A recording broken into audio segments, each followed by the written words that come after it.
Some years ago, we made a documentary about Donald Trump. It wasn't flattering. Trump screamed and shouted and threatened lawsuits, and it was never broadcast. But now we think it's time for you to see it, because the new Trump and the old Trump are the same Trump.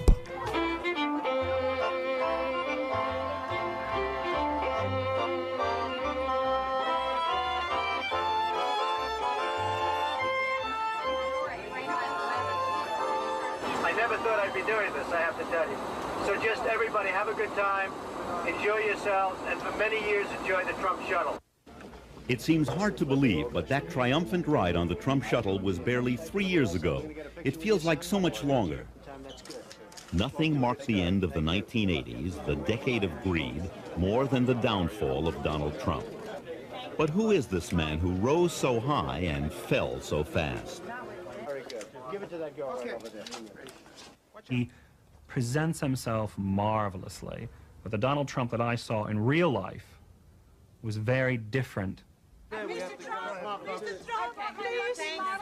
I believe that Donald Trump would be a very unhappy man if no one paid any attention to him.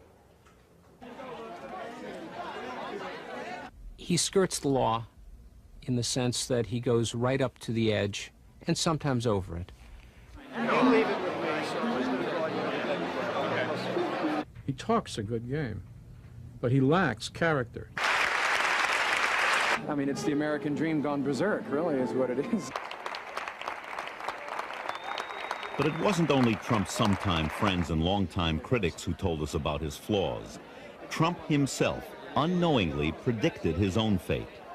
I think one of the most important aspects of the book is I try and find people that don't have it, because most people don't have it, and that's the sad part, and they want to have it, and they go out and they lose their money, they lose their families, they lose everything. And it's a sad situation. But you see it a lot with these hucksters that are on television selling deal books and selling, you know, records, and they never made 10 cents in their lives, but now they become wealthy selling the records, although most of them, if you've read, have gone bankrupt over the last year. So I guess they didn't sell as many records as they thought. But, you know, they sell, and these people put up their $500, and worse than that, then they go out and they borrow money against some leveraged house and this and that. Things that can't work, and I feel very sad for those people. Donald Trump hasn't had time to feel sorry for anyone in the last year. He's been too busy trying to save himself. It's so different now from his heyday, when he only had to want something to get it.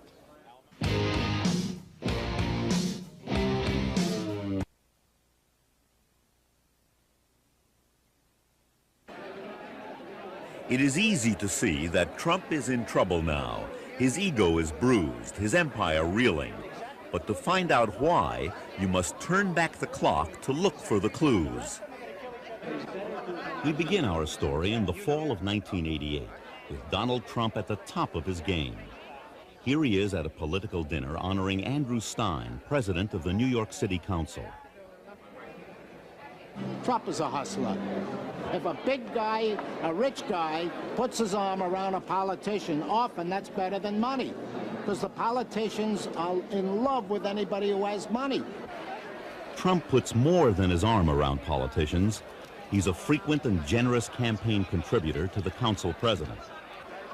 He is explaining to Stein that the contributions of some of his New Jersey associates are in violation of the new campaign laws.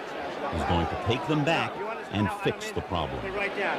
One guy from New Jersey, Andrew Stein, Andrew Stein. If you don't mind, I'll take a pass and get him corrected. You don't mind, eh? He doesn't miss a beat doing it, nor does he miss a camera turned in his direction. Boy, there's a lot of coverage tonight. He was the best-known businessman in America. Compared to Lee Iacocca, he was Schwarzenegger. He was Stallone. Maybe he was even Elvis. Look, I'm making him a star. Look at this. He gets more headlines for what he doesn't do than what he does, because he's news just by showing up. Here he is at a charity event. It's at the Plaza Hotel, then his newest toy. His wife, Ivana, had just had some very appealing cosmetic surgery. Don Johnson and Melanie Griffith were along for the ride. Not surprisingly, the press forgot all about the charity. It was a time when celebrities dominated the news. And thanks to their press agents, the rich were celebrities in the 1980s. Trump in particular. No matter what he said or did, no one asked the hard questions. In merchandising the apartments in Trump Tower, he would plant articles in the newspaper suggesting that the Prince of Wales was going to take an apartment, Sophia Loren was going to take an apartment, and wouldn't it be wonderful to see Sophia sitting in her bathtub overlooking Central Park, and all kinds of wonderful stories. It's a 58-story building, although if you ask Mr. Trump how tall it is, it's actually 68. He skipped 10 floors in the numbering system because it's much more exciting to live on the 55th floor than it is on the 45th floor. It drove the fire department absolutely crazy because they lost 10 floors in the building that they couldn't find. This is salesmanship, and Trump knows how to do it better than anybody.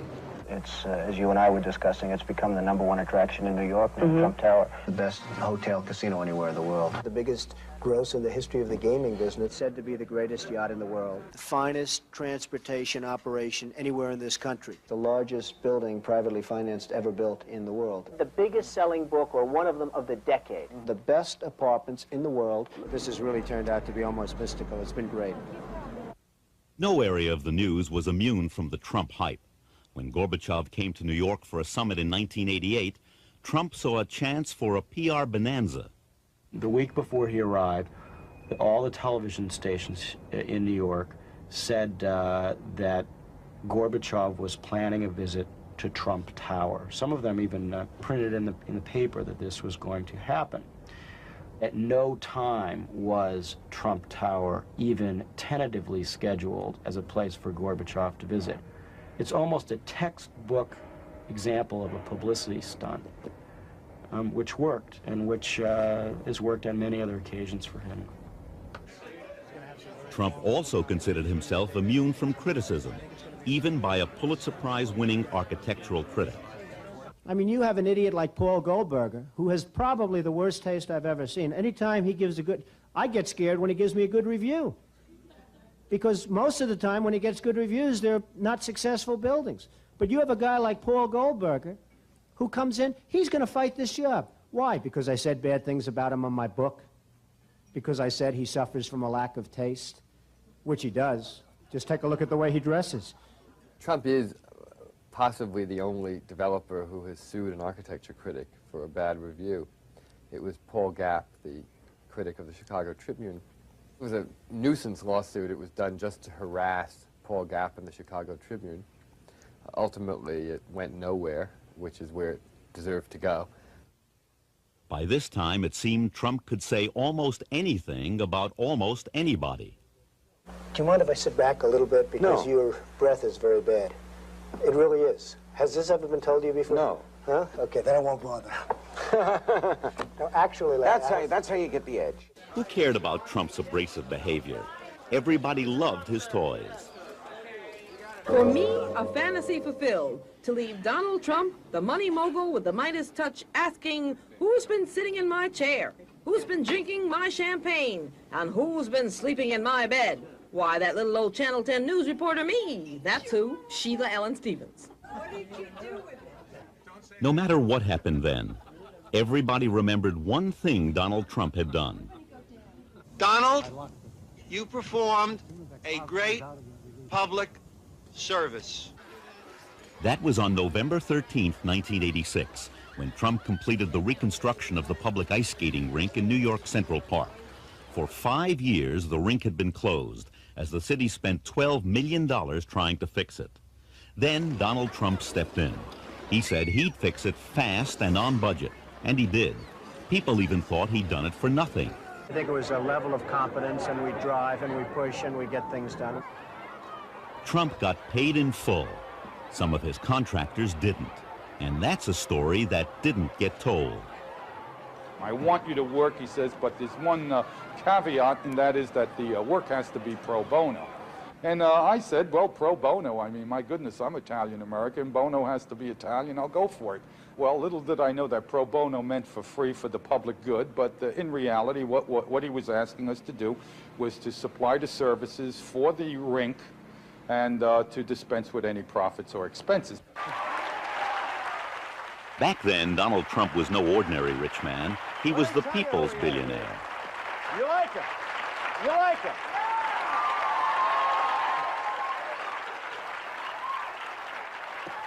I'm telling you. Why didn't your daughter bring him home?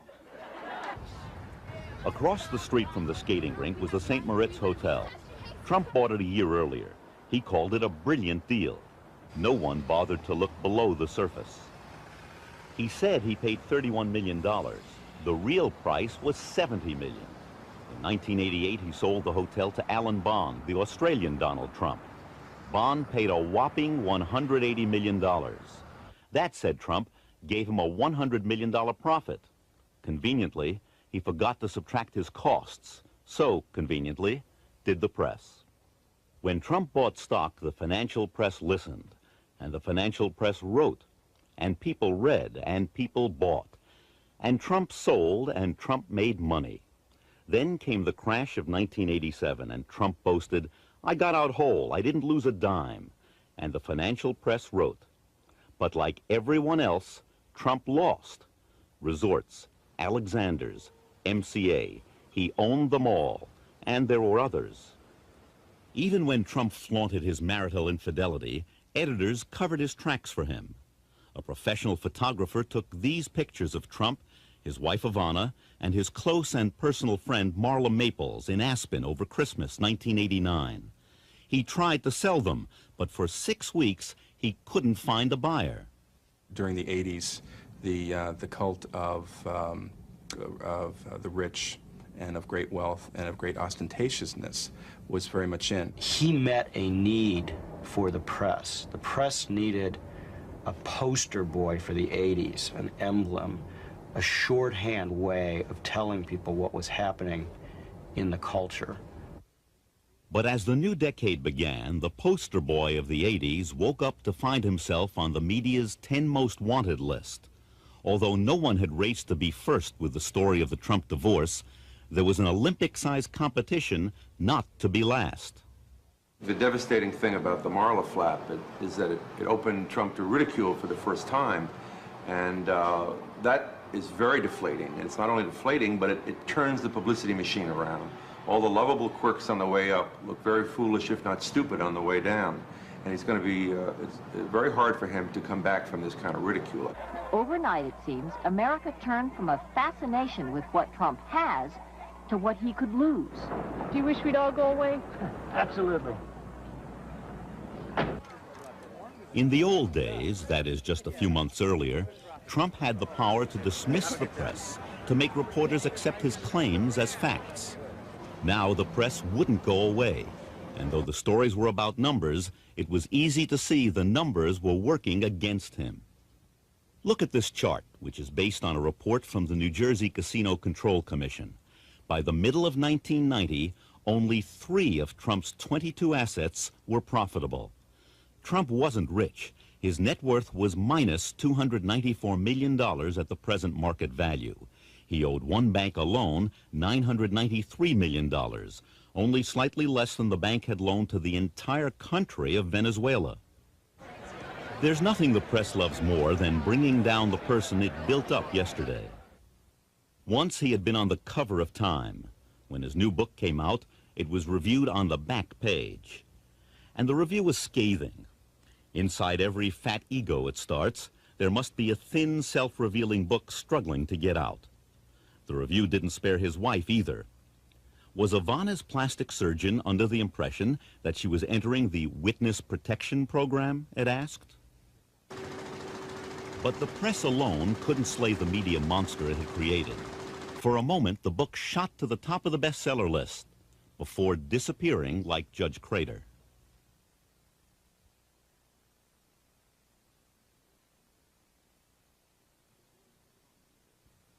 In the world beyond New York, he's Donald Trump, self-made billionaire. But in Brooklyn, he's still Fred Trump's son. And in Brooklyn, they remember it was Fred Trump who built the family fortune. Fred Trump would be here most every day, and he had his sons here. And he was teaching them the business from the ground up. Donald was one of my best customers. He'd have a hot dog most every day. A few occasions he would say to me that this must be a good business. And I'd say it's a good business. I'm making a living, but I think yours is a little better. When Fred Trump started out, he built wood shingle houses. During World War II, he constructed homes for the military.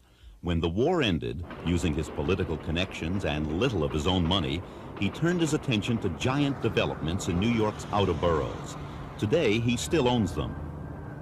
It was decent, but never good, the service. And the pat answer they give you here at maintenance is, this is not Manhattan. You get Brooklyn service here, whatever that means. I have no idea what that means, but walls have to fall down before you get any kind of service here. I'm just fortunate not to be a senior citizen here. What happens? That's where they get absolutely no service at all. Nothing. Because if they move out from their $150 a month apartments, the rent will go up to $600, $700. But they're afraid. See, senior citizens, they're between a rock and a hard place. They're afraid to complain. Fred Trump taught his son how to be tough. And from childhood on, Donald had his own builder's vision. He used to build the most beautiful buildings with building equipment, everything. He was great, even when he was a little guy. Donald was one of 5 children, and while he was adored at home, he was a behavior problem at school. I was sent to a military academy because I was really a problem. I was a very difficult guy for my parents. Then at Fordham and the Wharton School of Business, he missed the turbulent 60s. In 1969, when most other people in their early 20s who were from upper middle class backgrounds at Ivy League colleges were marching and storming the gates, Donald Trump was reading FHA foreclosure notices in Philadelphia, Pennsylvania, looking for houses that he could take over and rebuild. Donald Trump had learned that for many real estate developers, lawsuits are just part of the cost of doing business. Fred Trump was charged twice with making windfall profits on government-financed Brooklyn developments. After the completion of Trump Village, he was forced to return $1.2 million in overestimates, but not before he built a private shopping center on his property. There were more fortunes to be made in Brooklyn, but Brooklyn was comfortable, Brooklyn was boring, and most of all, Brooklyn was his father's turf. One way to think about Donald Trump is John Travolta in Saturday Night Fever. He's the guy from Ocean Parkway in his mind. Though he grew up with a father who had a lot of money, he grew up in a very middle-class way in his own mind, and certainly crossing the bridge was a huge thing for him to do and something his father never wanted to do. Donald was the young man who, the second-generation boy who was going to conquer Manhattan. And he stood with me once in his park after we'd had a tense negotiation in which we fought, and as we often did. And he pointed to all these buildings around here, just about here. And he said to me, I'm going to be bigger than Helmsley in 5 years. Trump made his first move for 2 large sites, a few miles apart and bordering on the Hudson River. They were owned by the Penn Central Railroad, but the railroad was bankrupt, and the properties were up for sale. As Donald Trump saw it, the opportunity was ready-made. The railroad was looking for a developer who was politically connected. I knew that right away that he didn't fit the standard mold, and that all the people who would have to pass on this, all of them, right up the line, would be troubled if I put it bluntly, who the hell is Donald Trump? And why are we contracting what could be $100 million worth of real estate with this unknown young man? The 28-year-old Trump would solve the problem brilliantly, as he would in the years ahead. No money down, juggle the facts when necessary, and use your political connections. He took Eichler to meet then-Mayor Abraham Beame. The mayor put his arm around, after I took a few minutes to tell the mayor why I was there, and he put his arm around Donald's father, and he said to me, whatever Mr. Trump wants in this town, he gets. He had a very good father who knew how to get things going. He learned a lot from him. Fred Trump and Abe Beame had been childhood friends, and Beame benefited from large Trump campaign contributions. So did Governor Hugh Carey, who would help Donald Trump again and again. Another close advisor was Trump's lawyer, the notorious Roy Cohn.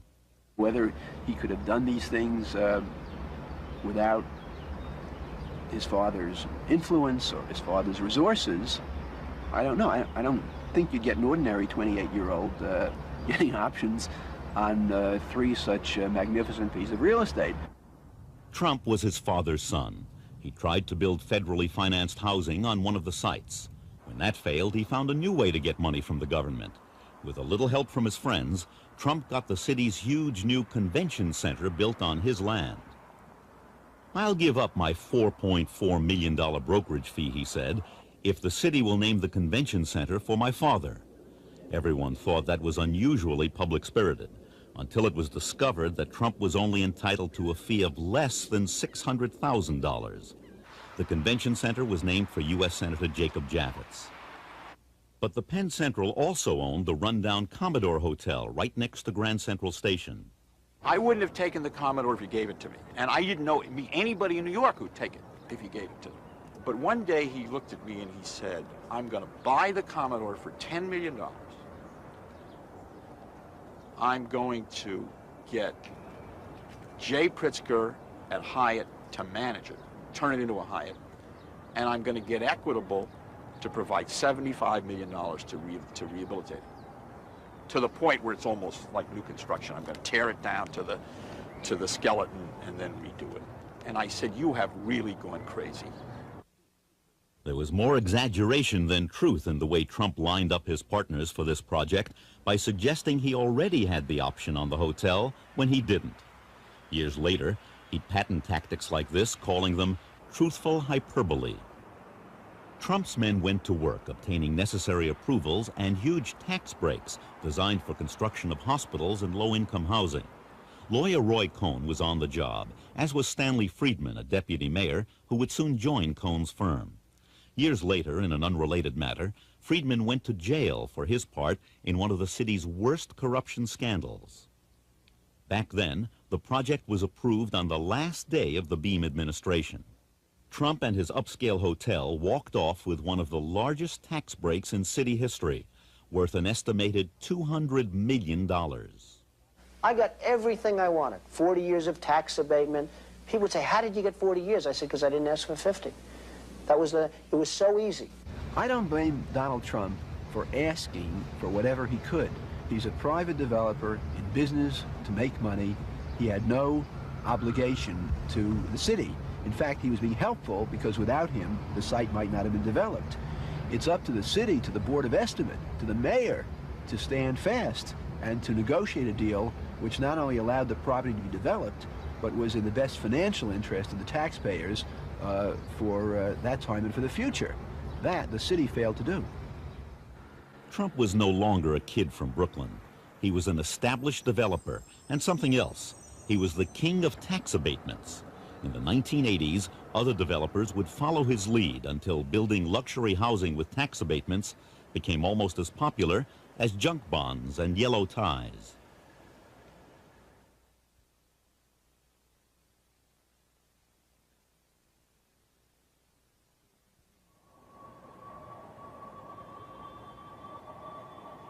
There's nothing more pleasing to a developer than the words, "no money down." At the Commodore Hotel, Trump saw firsthand the incredible lightness of leverage, so he tried it again. No rundown neighborhood to build up this time, though.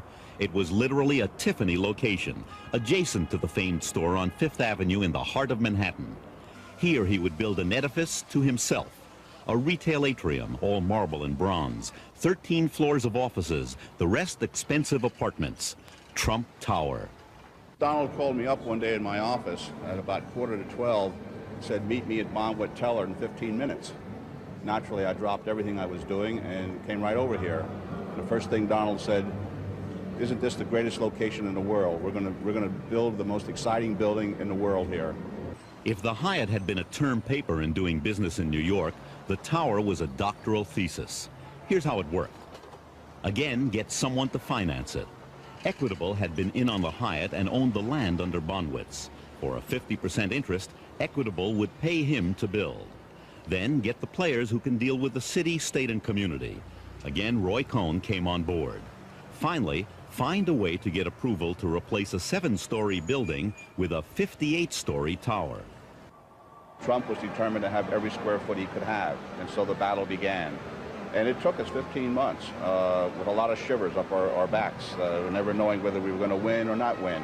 But Trump is a brilliant taskmaster at maneuvering behind the scenes politically as well as in the real estate world, and he succeeded. Once again, Trump got millions in tax abatements by finding a loophole in a law designed to promote middle-income housing. To neutralize the opposition in future battles, he soon hired the city's housing chief, who had opposed him on those tax abatements. In 1986, after the building had been completed, Trump broke one of his cardinal rules. He bought out his partner Equitable, and that cost him money. No matter, it would seem then, if the Hyatt had made him a player in New York, Trump Tower had made him a player in the world. Trump Tower was Reagan-era beauty come true for everyone. Trump was praised for his work, even by the critic he loved to hate.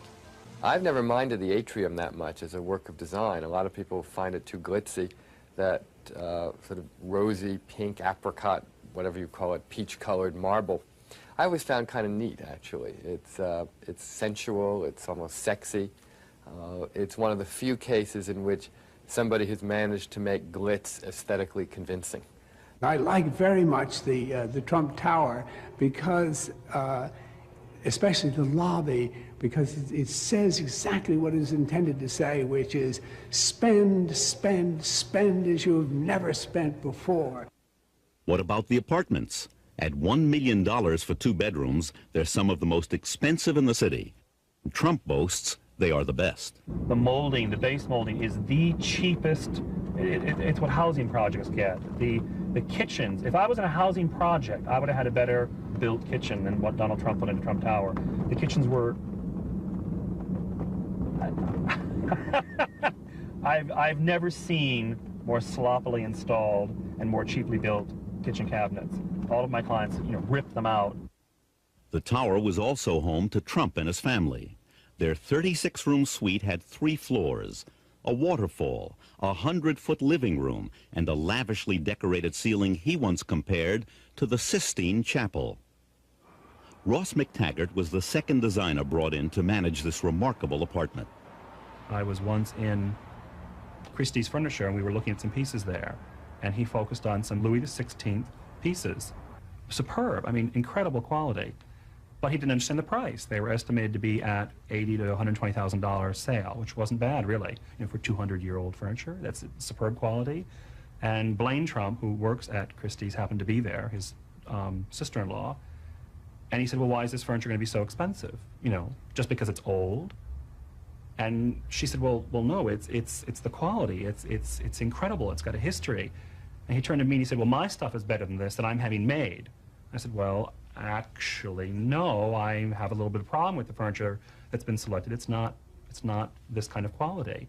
He said, well, no, it's going to be. He said, it's cost a lot of money. It's going to be better than this. And we started battling, and he said, it's going to be better. He just insisted. And then Blaine sort of shook her head. He looked at her and he said, I can get better than this, can't I? And she shook her head and said, Donald, you're just never going to understand, are you? Workmen pounded away on Trump's apartment for 3 years. His downstairs neighbors stopped making her monthly payments. Lawsuits flew in both directions. I wanted to move in here because I thought it was going to be a great building with fantastic views and also a bigger apartment than what I used to have. However, I never expected to have all these run-ins with my neighbor, who is Donald Trump, who lives above me. And since I moved in, he has done nothing else but construction. The building of Trump Tower was the true art of the deal. Saving money was the key. Chapter 1. Hire the cheapest demolition contractor you can find, even though he has little experience. Trump hired William Kosicki, whose principal business was window washing. Kosicki, in turn, hired what became known as the Polish Brigade, more than 200 immigrants with no working papers who were paid 1/3 the union rate and worked under difficult conditions. Years later, deny you ever knew they were there, even though you visited the site. They were sleeping in the building. They had no protective equipment. All the OSHA requirements were being ignored. They had no masks. They had no gloves. They were stripping wires with their bare hands, hot electrical wires. Chapter 2. Don't tell anyone that the building contains asbestos. The reason? Asbestos is costly to remove and dispose of. Trump says he isn't legally responsible. The law says he is. With the danger that was involved in working there, because all the wires, a lot of construction, it was covered with asbestos. Chapter 3.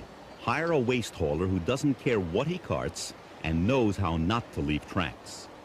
Trump's demolition contractor got Eddie Garofalo, identified by law enforcement officials as mob-connected.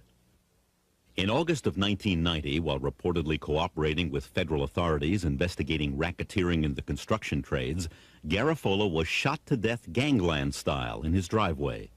In the dead man's pocket, a wad of cash and a high-rated comp card for the Trump Taj Mahal.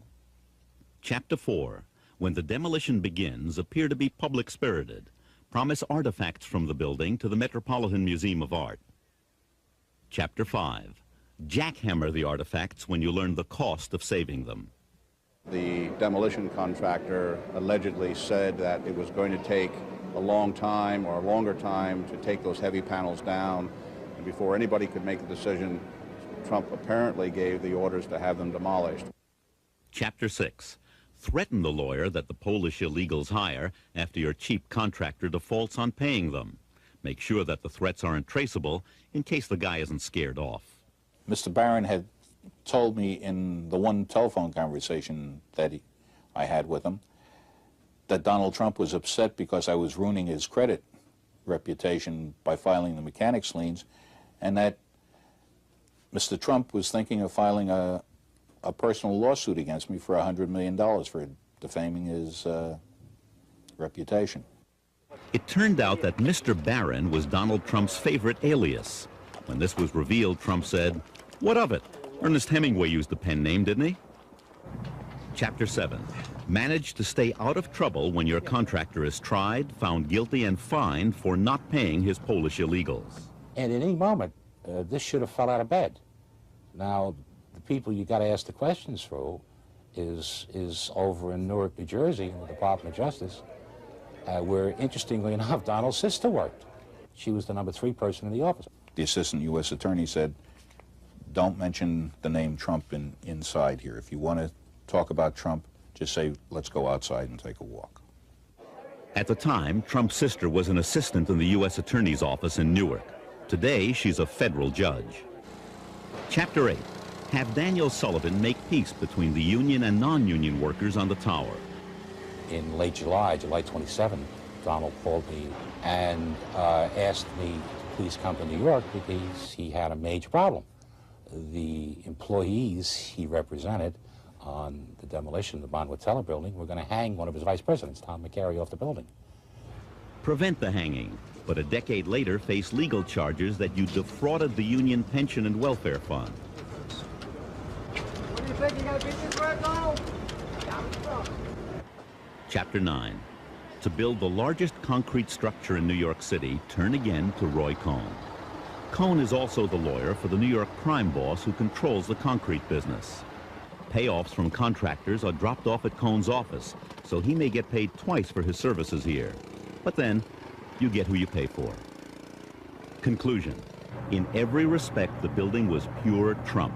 Behind every facade, another facade.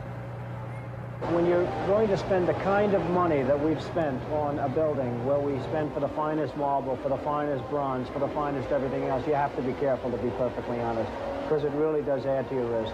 And we decided to go absolutely first class all the way, and it's something we're very happy that we did. He calls it Trump Tower. It's money power that'll get you up where you want to be.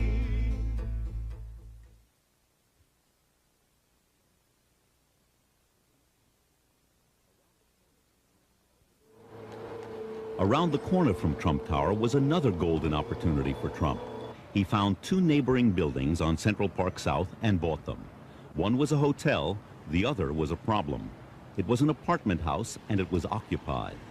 In 1981, a group of tenants from 100 Central Park South came to interview me and discuss a problem they had. Apparently, Donald Trump had bought the building and started spreading rumors immediately. They intended to evict all of the tenants and demolish the building and build a tower.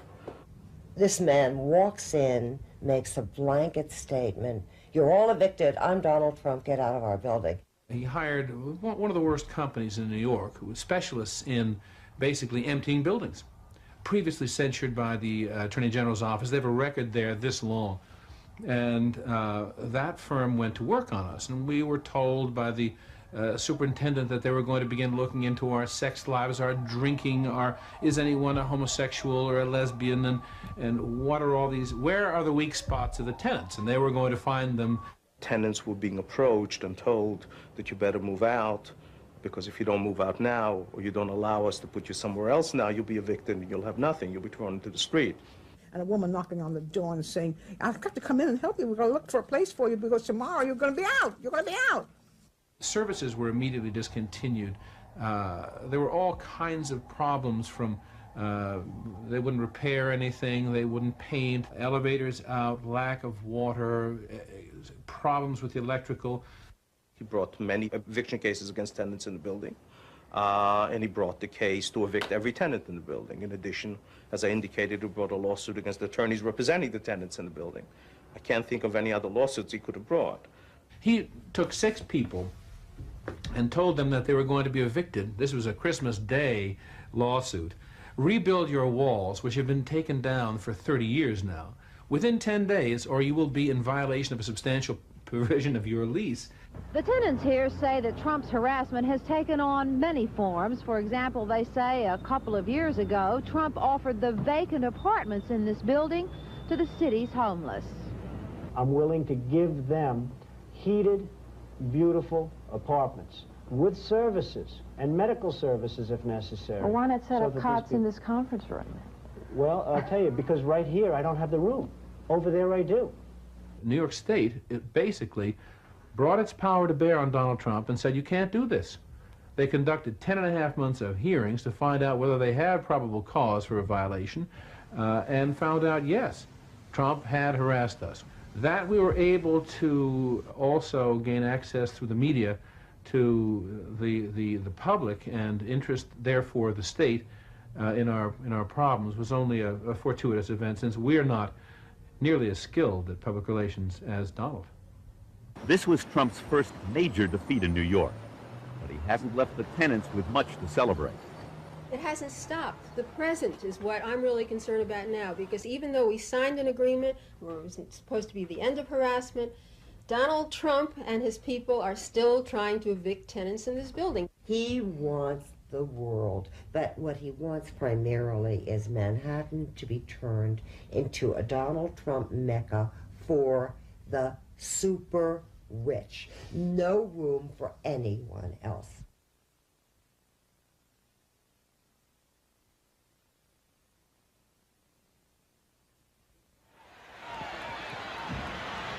If Donald Trump had tried to capture the money crowd with Trump Tower, nothing made him more of a people's billionaire than his entrance into the world of professional sports. The United States Football League was playing an autumn sport in the spring when Donald Trump bought the New Jersey Generals franchise. It was a team with no players anyone would call the best or the greatest. Trump quickly set about changing all that, obtaining Doug Flutie and other stars and promoting them and himself. Quite frankly, he loved it because the United States Football League in general and the Generals team in particular started Donald toward his celebrity status. What he really wanted was a National Football League franchise, and he quickly provoked the confrontation by pushing the other USFL owners into going head-to-head with the NFL. Playing in the fall meant big money and fame. His withdrawal would have killed the league, and Donald was aware of that. And Donald used that magnificently well. Donald never came right out and said, if you guys don't go to the fall, I'm going to take my football and go home. But it was implied enough so that you can put 2 and 2 together and get 4. Donald was hell-bent to get into the NFL, either via an accommodation or a merger or a court case, which, in my opinion, he hoped would lead to a merger. It would take a lawsuit, and lawsuits were one of Donald Trump's favorite sports. He pressured the other owners into joining him. The results were disastrous. I believe that Donald felt that he could single-handedly win the trial. If you talk to Donald today, I'm sure he'll tell you that that was not a defeat. But the key is whether the USFL won, and that's won in quotes, won the trial or not. The fact is that the USFL is not playing today.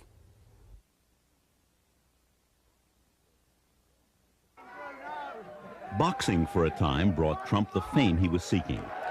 When Trump landed the Tyson-Spinks championship fight, he and the other Atlantic City casino operators realized their greatest gaming jackpots ever. But that wasn't enough for Trump. He wanted to own Mike Tyson. First, he tried to join forces with Bill Caton, Tyson's manager. Trump was rebuffed in his efforts to become Caton's partner, so he set about trying to steal the fighter. At a celebrity cocktail party, he had come over to the table where I was sitting with my family and friends, put his arm around me, and told all people at the table how wonderful I was, how much he loved me, how much he appreciated and respected me for putting together this fight. He said, "Only you could have kept it on track, Bill. We owe you for getting this fight on." But then 2 days later, I found out he was working with the women against my interests.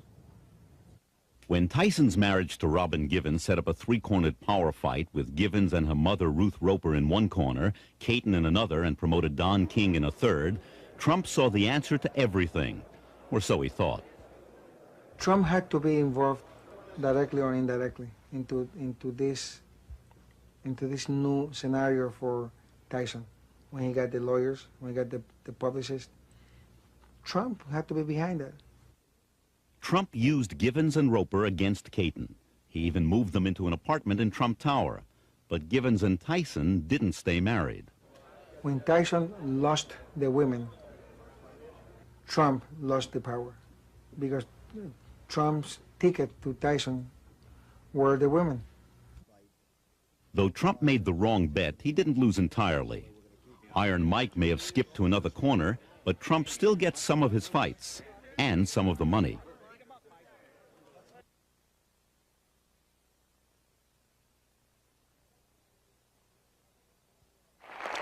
So that's the only reason I'm here tonight. That's not fair, so to Ivana, I'll give you a special thanks and congratulations, because this is really your night, Madeline. Congratulations. Good luck, everybody. Thank you very much. It looked too good to be true, and it was. She was a mother, a wife, a casino executive, a fashion plate. No wonder she talked so fast. What's good for Atlantic City, it's good for Trump as a Trump, because as nicer the city is going to become, and as more visitors we are going to bring in, not only at Trump, but Atlantic City is going to benefit from. Like everything else in Trump's story, the facts his publicity machine ground out about Ivana were just the point of departure. Born in Czechoslovakia, she made a marriage of convenience to an Austrian, allowing her to leave and join her lover in Montreal. There she was a runway model, not a top fashion model, as Trump and his publicist said. She was an accomplished skier, but not an Olympic skier as publicized. Donald and Ivana met in a New York singles bar. They were married in 1977 by the Reverend Norman Vincent Peale, the exponent of the power of positive thinking. The Trumps had 3 children, but Ivana wanted more. I was a girl and I was young, and I was supposed to be at home. I was supposed to be maybe collecting the art. I wasn't supposed to be in their domain. I wasn't supposed to be running hotel and casino, which was a totally male-oriented business. Now she started at the top, promoting the Trumpian vision as the titular president of Trump's Atlantic City castle. But as she helped her husband, she also established herself. She became, in a sense, a competitor for media attention. There is competition in certain marriages.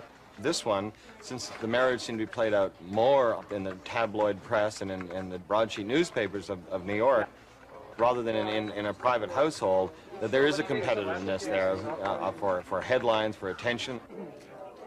But for all the smiles and the glittering entrances at society events, this marriage was not as harmonious as it seemed. If you're good to him, he's incredible to you. If if you bet at him, you're dead. Someone told me once who was involved in the Trump organization, worked there, that everyone that works for Donald spends 50% of their time worrying about incurring Donald's wrath, except for one person, Ivana Trump. He said she spends 90% of her time trying to worry about how not to get Donald to yell at her and now how not to incur his wrath. But even as she worried, she stood up to her husband. It may have been Donald who coveted the biggest yacht in the world. It was Ivana who used it. It may have been Donald who bragged about his Palm Beach house. It was Ivana who loved it. She has her own little spa there, and I know Barbara Walters, I hear, is coming. So she has many wonderful friends who are in business, who are workers. I guess she's quite a chore worker herself. I have to ask Ivana to stand up, because if we had this dinner here a year ago, it would not have been the same, believe me. She's done a great job. When Trump bought the Plaza Hotel, he made her president. Her salary, he said, would be $1 a year and all the dresses she could buy. A way of complimenting her and putting her in her place at the same time. It was also a convenience. His romance with Marla Maples was blossoming. He wanted to install her in Atlantic City, and to do that, he had to bring Ivana back to New York. In 1989, an event that telegraphed the stress in her life, Ivana underwent a physical transformation. Was it to save her marriage? If so, it didn't work. By now, Donald had Marla. When the Trumps finally reached the divorce settlement after reams of gossip column speculation, it looked just like the prenuptial agreement they had all along. But Ivana left with something extra. She became a Trumpian star in her own right, with a 7-figure book deal, a career as an advertising model with a daughter, and the freedom to enjoy the glittering social life her husband so often said he hated. As for Donald, the art of the deal with Marla was to stay in the headlines, but not necessarily close the transaction.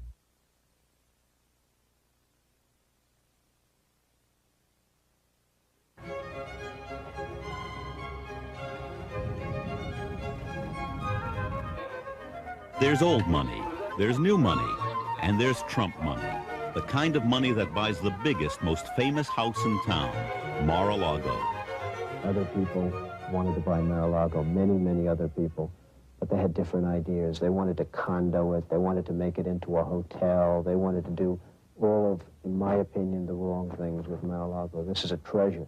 This is a U.S. treasure, and it had to be preserved. Trump's original idea wasn't that high-minded. He wanted to subdivide the property and create 14 luxury homes. The city turned him down. And that was just the beginning of Trump's quarrels with Palm Beach.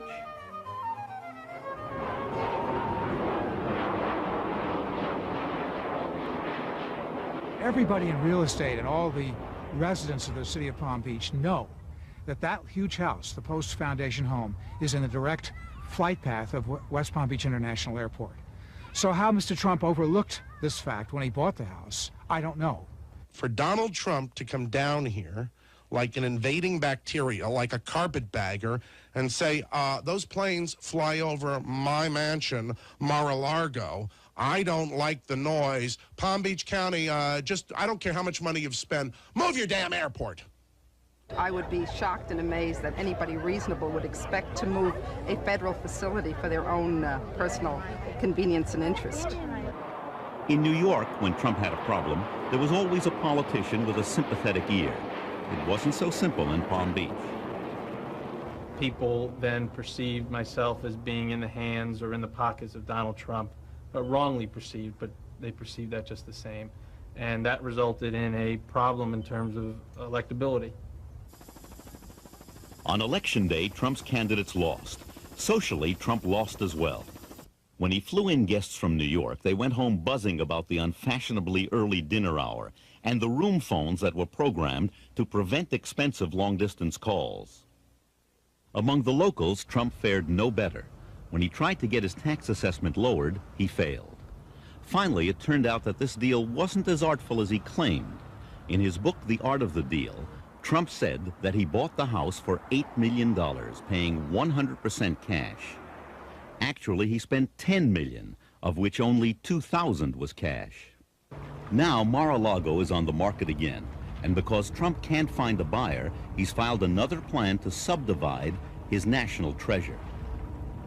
Then there's Trump Plaza of the Palm Beaches. Beautiful to look at from Palm Beach, but actually in West Palm Beach, across the water, and in a definitely downscale neighborhood. Trump bought these condos out of bankruptcy and put his name on them. When they didn't sell, he offered prospective buyers rides on the Trump Princess. Now, the bank that held the mortgage on these towers has auctioned the apartments at fire sale prices. There's an underground passage from Trump's house to the Bath and Tennis Club. Other owners have been able to use it. Palm Beach veterans say Trump never will. And they're not shy about telling Trump why he hasn't made it here. We fear change like we fear tigers. We're terrified of change. We've just had to landmark the bridges because they wanted to make huge, high-span bridges. We don't want change here at all. What's irked some people about Trump is that he hasn't really become a part of the charity thing. If he really wanted to be a part of this town, then perhaps, they feel, he should give money toward those causes. He'd help us with money. Yeah, yes, For money, starters. money for charities. He could lend his name, lend his house, and Sure. contribute to a lot of things. Anybody can buy your way into a charity ball. You give me $500, you're in. You donate $20,000, maybe you can be one of the co-chair people. Well, what is that? That's nothing. As far as getting into the parties and into the people's homes, you can't buy your way in. They like you, they will invite you, or they won't. The criteria still is the old family name. The Vanderbilts, the Whitneys, the Munns, the Phipps, and to them, nouveau riche is just... Another thing he couldn't get into Palm Beach was his yacht. The harbor was too small. So while it was there, the Trump Princess had to be moored in Fort Lauderdale, next to a Best Western motel. I don't think he has the making of being a real Palm Beacher, though.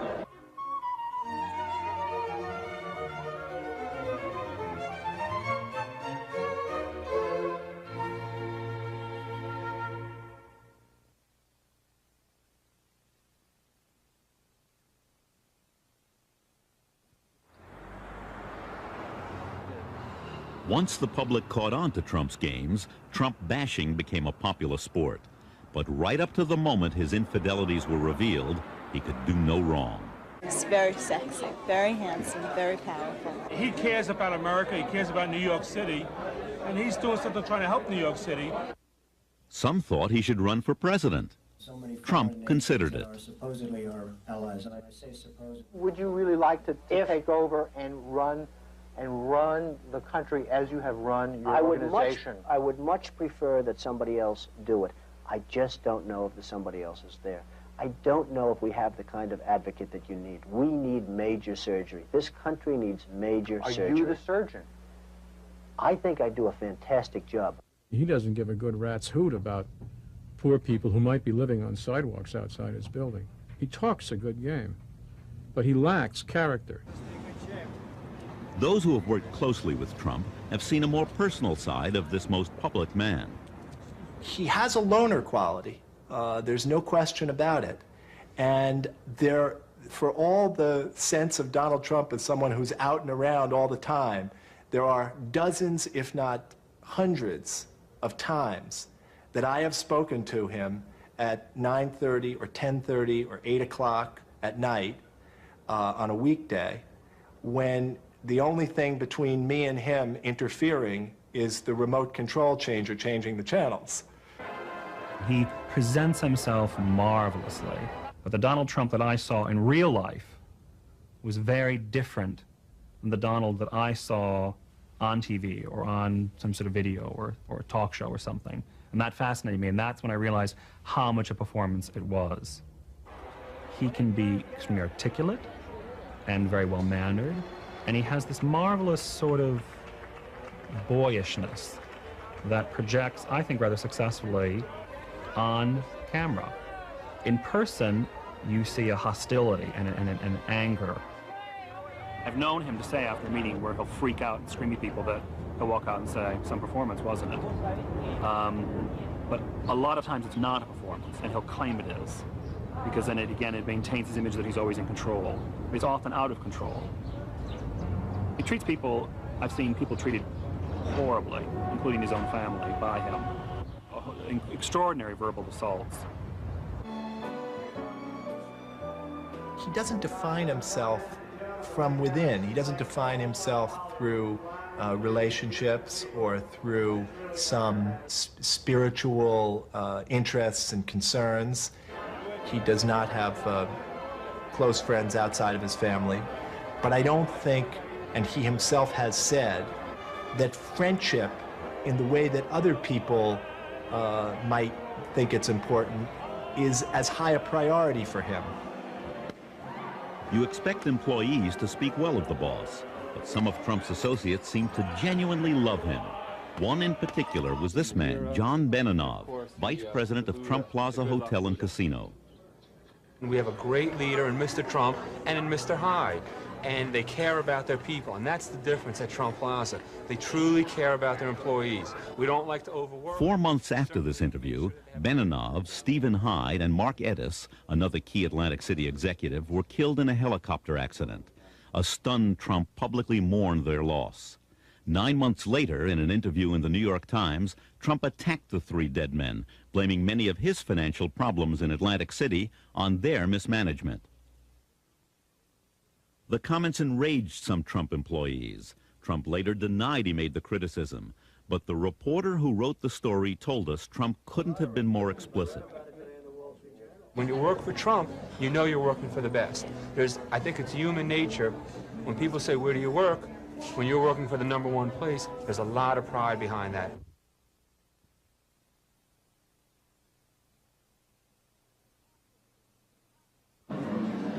He's a crap game operator. Why do you say that? Well, most of his money comes from crap games in Jersey. I mean, if that takes a genius to get money out of a crap game, come on, there's been geniuses in this city for 100 years. That's what gambling is all about. You win some and lose some, but it's really a trap. They were giving you $1,000 bills, and that's how you ran to the casinos. You wanted the perking up of your heart and the feeling of a different kind of life. I must sound like a baby up here. I haven't smoked, I haven't drank, and I don't take drugs, okay? Well, I have other problems, but I can't tell you about them. Trump has an addiction all his own, cash flow. And to satisfy his craving for cash, he went where the money was, to Atlantic City. Atlantic City liked the fact that Trump seemed to have a clean image with no prior ties to the gambling industry. Donald's problem is a simpler one. He wanted to become a super citizen. He wanted to be the beneficiary of a privilege granted by the state of New Jersey, namely a gaming license. And therefore you have to, it's like going to confession, you have to prove that you are an absolute first-class citizen. That was a little hard to do considering his connection to Daniel Sullivan. To the Teamsters Union, Sullivan was a reformer. To the law, he was a man with a criminal record. To Donald Trump, though, he was an asset on his construction jobs. And he was also co-owner of the land on which Trump wanted to build his first casino. One of Sullivan's partners on that land had links to Nicky Scarfo, the crime boss of Atlantic City, currently in jail. Sullivan and his partners had bought the land just 1 week before they sold it to Trump.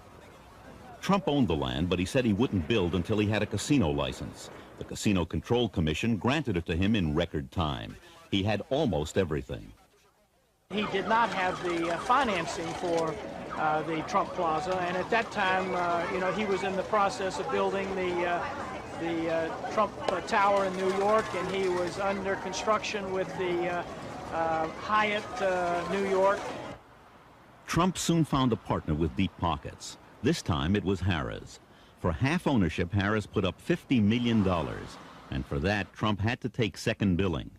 He'd soon buy Harrah's out and rename the casino Trump Plaza.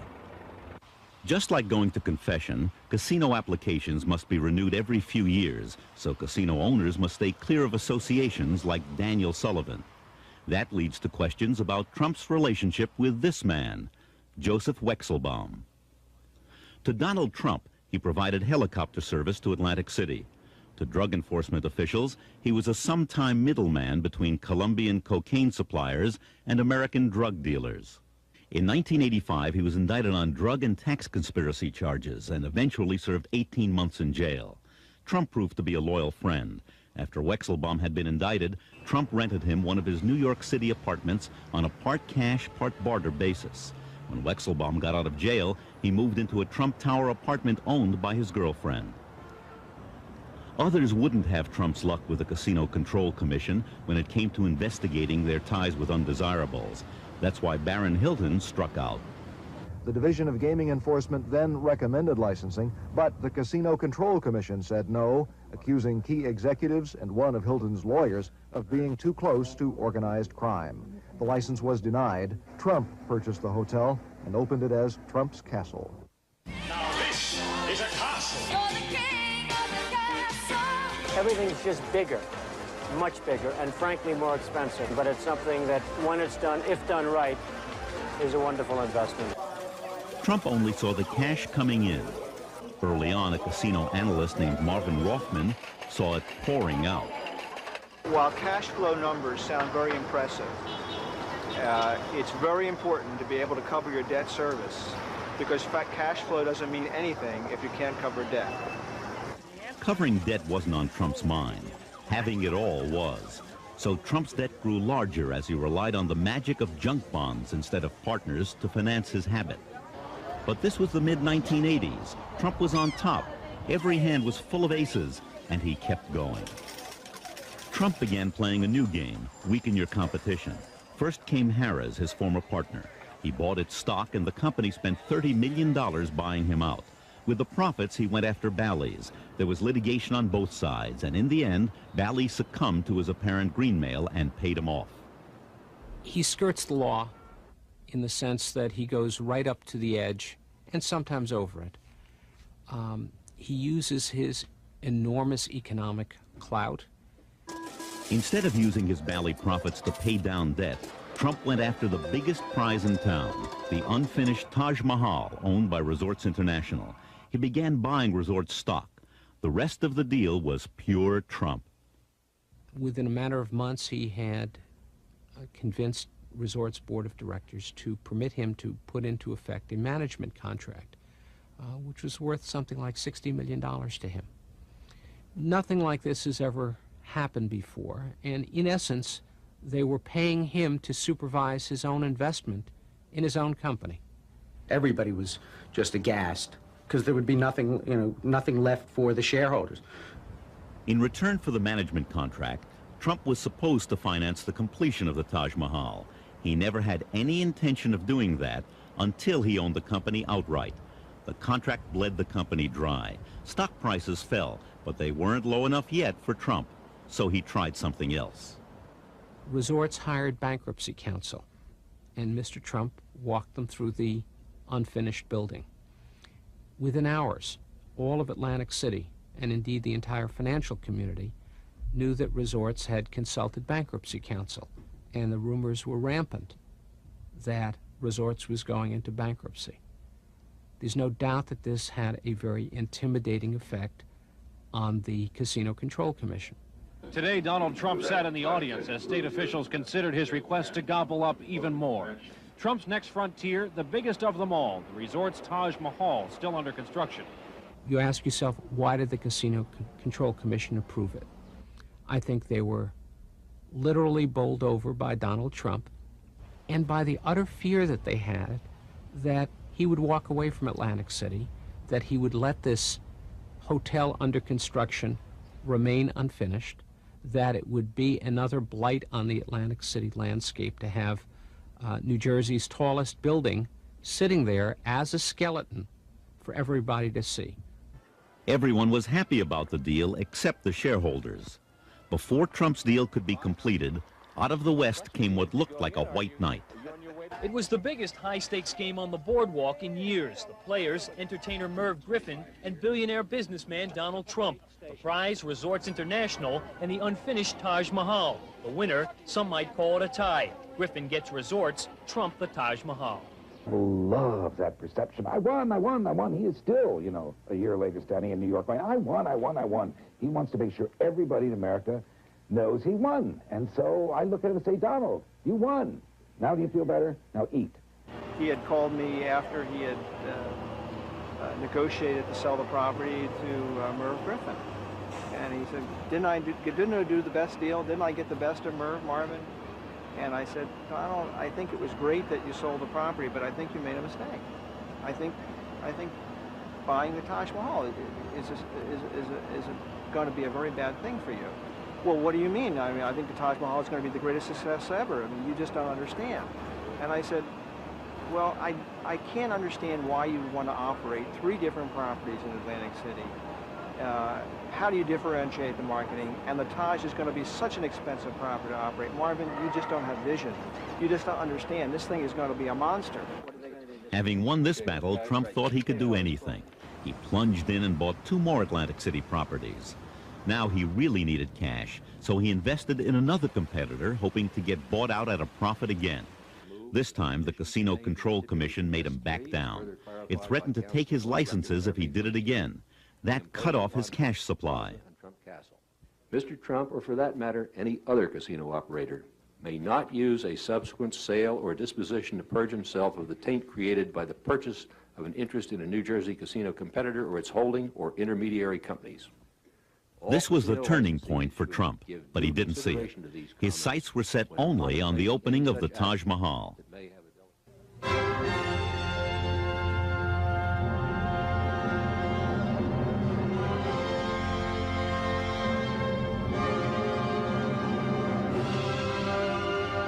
One step beyond your wildest imagination. A billion-dollar dream come true. Donald J. Trump's Taj Mahal, the 8th wonder of the world. An 8th wonder wasn't enough. Trump needed a miracle, a business that would throw off enough cash to pay his enormous debt. The regulators were turned off. The banks cried for blood. Trump gave it to them. He personally guaranteed the loans and put his properties at risk. Trump saw only the upside. Marvin Roffman saw it differently. If the company doesn't generate the kind of wins it takes to pay $95 million debt service, to pay $125 million to the payroll, in payroll expenses, if we got into a bad economy and all of a sudden the Atlantic City market stopped growing, I think that would be catastrophic to an operation like the Taj Mahal that was so leveraged in debt. Trump went ballistic over a similar prediction in the Wall Street Journal. To appease him, Roffman's employers, Montgomery Janney Scott, fired him. The analyst sued. Not only did he win, the judge awarded him $700,000 in damages. When the Taj Mahal opened in the spring of 1990, it didn't solve Trump's problems. It made them worse. Within 6 months, the once invincible Trump had to file for bankruptcy and give his bondholders a 1/2 ownership in his crown jewel. By now, Trump was in danger of being washed out to sea on a wave of debt. His castle was being held for ransom, and Trump Plaza couldn't bail him out. Trump's addiction for cash had brought him to the brink. I, in a way, get high from what I do, okay? In a way, that's and I look at it as a positive addiction, because addiction can be positive. The casinos are tough nut. They're tough. They're really tough. I wish there was a chance of beating them. I'll be the first in line, but there isn't. You gotta die broke with the game.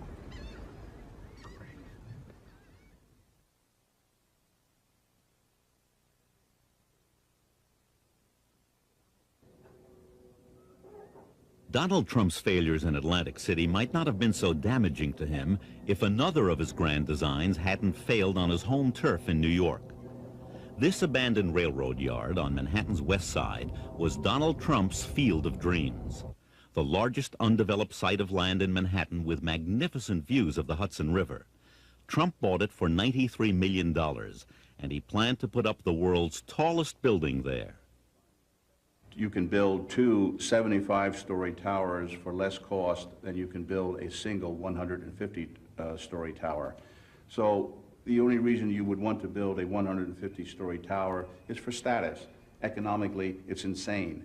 You know, one of the reasons that I'm trying to get approval to build the world's tallest building, it's the only lure I can see to get a major company to come to New York. Trump thought he could get NBC to leave Rockefeller Center and relocate in his project. They didn't. He also saw Trump City as a gift to the West Side, but the people of that neighborhood rose up against him. Run out into the parking lot laughing. Actors, writers, political activists. In no time at all, they were fighting Trump. He's moving ahead full steam with the project, trying to win approval for the plan. As a matter of fact, he's filed what's called an environmental impact statement. I can show you to the ceiling. Is this correct? To the ceiling in EIS. It goes to the ceiling. This is a 4-volume, 2,000-page technical document which is supposed to project the impact of the plan. Well, you can claim all sorts of things if no one bothers to question you. I don't know who the hell's going to read it. I don't know how it's even possible to read. West Pride has a team of professionals, top experts in environmental engineering, law, urban design, and economics, who are going through this whole thing with a fine-tooth comb. I think New York is But Trump kept promoting his dream. New York is our biggest city, and I think New York should have the world's tallest building. In all due respect, here in New York, we have always believed that biggest is best. In the old days, there were a tiny handful of skyscrapers in New York, and they were thrilling to us, especially when we could see them from a distance, and they symbolized the greatness of New York City. But when you pile one skyscraper next to another so the squirrels could leap from one top to the next, pretty soon you're living in the bottom of a well. Psychologically, you feel uneasy. You're in shadow. Something is wrong. You're trapped inside something which is way beyond the human scale, and none of the things that we need, like light and air and the sun on our skins, is any longer present to us. Certainly he wants to build the tallest building in the world somewhere. I mean, he has a real edifice complex. I mean, he's got a problem. He's got to have the biggest. It's like the kid who has to have the biggest and best toy. It's the American dream gone berserk, really, is what it is. I mean, you're allowed to dream as big as you want, but if your dreams step on the lives of ordinary people and ruin the quality of their life and their neighborhood, you have to be stopped. For now, Donald Trump's field of dreams lies empty, and it has become another debtor's field for him. In interest and taxes, it costs him $60,000 a day, $1.8 million a month, $21 million a year. It took years, but those numbers finally began to impress even Trump. And to the surprise of many, the dictatorial developer turned into a conciliatory collaborator. And all those people he used to fight with, suddenly they were his best friends. The tallest building in the world, suddenly it was any building his opponents in the city would let him put up. But like almost everything else in Trump's life, this project's future remains uncertain.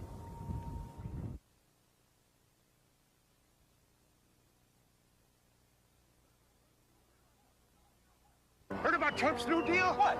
Trump has a new game. In the late 1980s, smart players were paying down debt and protecting their equity. Donald Trump went right on playing his game. my new game is Trump, the game. Trump, the game where you deal for everything you've ever wanted to own. Because it's not whether you win or lose, it's whether you win. All your life, you grow up, you go to the plaza, you go to a ball, you go and have dinner. You see the plaza. It represents something that's very special to New York. The plaza was the ultimate trophy to him, the crown jewel of his New York properties. Its price tag of $407 million also made it one of the most expensive hotel purchases ever. To get it, he violated his own art of the deal rules. He paid too much, leveraged other properties, and went deeper into debt. But to the world, he had won again. Few saw the reality. He was now risking everything. This is a characteristic of all self-made, and in a sense, Donald is self-made in this way, highly driven. And there is lying behind it an idea, I think an idea ultimately about immortality. This thing about Donald's going to die. And success, there's the gambler's analogy. You got to keep rolling the dice, and you got to keep rolling bigger. Back in 1989, most people thought Trump was one of the richest men in the world. When we started asking questions about his wealth, Trump gave us this letter from his accounting firm. It said he had $700 million in cash. The letter made it look as if Trump could write a check for that amount on the spot. He forgot to mention that most of the money was tied up in credit lines from his banks. His next gamble was the Eastern Shuttle, with New York a hub for flights to Boston and Washington. Getting the shuttle. All of my life I've flown on the Eastern Shuttle. And to think of owning the Eastern Shuttle was beyond me. I was just beyond imagination. That it was. In a year, the shuttle in the plaza had cost him $750 million, mostly borrowed. And Trump wasn't finished buying. Desperate for cash, he next made a bid for American Airlines. At the very least, he hoped they'd buy him off. He was easily rebuffed. He lost more than money. His aura of invincibility was shattered. For generations, men in trouble have fled to California, and that's where Trump looked next. It would be a fresh start in every way, a new base of operations with a new blonde. He set his sights on the old Ambassador Hotel. The city had been planning to build a high school there. Trump thought that was silly. What the area really needed was the same thing he said New York needed the year before, the world's tallest building. L.A. proved too much for the man. I'm not telling tales out of school, but the man is almost bankrupt trying to acquire all kinds of things, and I don't know why he's bothering us in Los Angeles. Tell him to settle his problems in New York, stay there, and let us get on with the show. The breakup of his marriage put him on the front page, but he could no longer control the stories. Ivana asked for half of his assets, and the press now asked, half of what? Forbes magazine took him out of the billionaire class. Everyone now knew what his architect had told us a year earlier. Sometimes I think that when you hear a figure quoted by Donald, if you divide by 2 and then divide by 4, you're probably closer to the real answer. Trump had built his empire on other people's money. Now he couldn't pay it back, and that empire was on the verge of bankruptcy. The banks who had relied on Trump's math were in trouble too. Suddenly, everything was for sale. Things got so bad, Trump tried to slip his private plane out of its hangar without paying the storage fee. The state police were called. Clearly, order had to be restored. And for now, some semblance of it has been. Even Donald's father has helped out. A $3 million purchase of chips in one of his son's casinos went toward paying interest to bondholders, pacifying some of them at least, for a time. Today, there are no new Trump extravaganzas. What sustains him? Perhaps the sense that even this low point is just a moment, that it's all a game. I do understand it's all basically a game. We're all here to play the game, and we're all hopefully going to play it well, but some people obviously can't play it well. Goodbye, everyone. Mr. Trump, your picture's on my desk. For Trump, the game that made him its hero was over. So this is a big hurdle, and it's great, and I'm happy, and maybe you people can cover one of the millions of other people now and sort of leave Trump alone. Would you be selling anything off, sir? They just might do what he wants. And where would that leave him? The only end to this road is sort of ultimate madness, and living alone in an apartment complex in Panama and growing your fingernails long and storing your urine in mason jars. He just, there's no other way. I mean, that or taking over the world, one or the other. It's either the most public life in the world or the most private at the end of this. There's no in between. He's not going to. You're not going to catch him out, with a Toro on a Sunday afternoon cutting the lawn somewhere. It's going to be one extreme or another, either the greatest Bond villain of all time or Howard Hughes. If you should forget that Trump's his name, you'll see it 553 times in the game. Now we know that Donald is one rich guy, so how come in every shot he wears the same shirt and tie? If your deals turn out lucky and you're smart as a fox, you could be like Donald and end up on a box. Big bucks will never seem the same when you play Trump.